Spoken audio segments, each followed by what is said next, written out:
विष्णुदत्त, महाभारत युद्ध में मरने वाला आखिरी योद्धा। इनका कहानी न किसी ने बोला है, न कोई जानना चाहता है।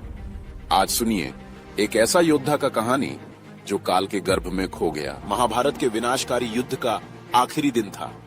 रणभूमि में चारों ओर तबाही मची थी और अब बस कुछ गिने चुने योद्धा ही बचे थे। कौरवों की सेना पूरी तरह खत्म हो चुकी थी, लेकिन एक आखिरी सैनिक अब भी खड़ा था। वो एक साधारण सैनिक था। उसका नाम किसी बड़े योद्धा की तरह नहीं गूंजा, पर उसका हौसला किसी महारथी से कम भी नहीं। विष्णुदत्त को पता था कि उसकी मौत तय है, फिर भी उसने अपनी तलवार को कस के थाम रखा था, अपने वचन को पूरा करने के लिए। उसने अपने राजा से वादा किया था कि वो आखिरी सांस तक उनका साथ देगा। उसकी आंखों में पक्का इरादा था और दिल में देशभक्ति की आग। उसने अकेले ही पांडव सेना का सामना किया। उसकी चोटें बढ़ती जा रही थीं, खून बह रहा था, लेकिन उसका साहस जरा भी कम नहीं हुआ। अर्जुन और भीम ने उसे चारों तरफ से घेर लिया। अर्जुन उसकी आंखों में देखता रहा, उसके साहस को मानो बिना शब्दों में सम्मान दे रहा था।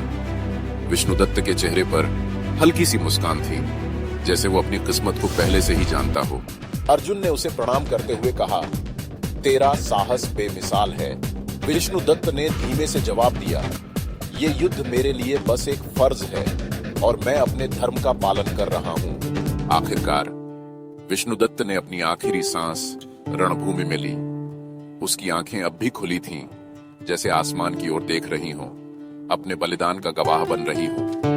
उसके होठों पर संतोष की हल्की सी मुस्कान थी, मानो कह रहा हो, मैंने अपना धर्म निभा दिया। विष्णुदत्त का बलिदान इतिहास में कहीं नहीं लिखा गया, लेकिन वो उस धरती पर अमर हो गया जहां उसने अपने प्राण त्यागे। उसकी सादगी में छुपा वो बेमिसाल हौसला और निष्ठा भले ही कोई याद न रखे, पर उसकी आत्मा हमेशा के लिए उस धरती में बस गई थी।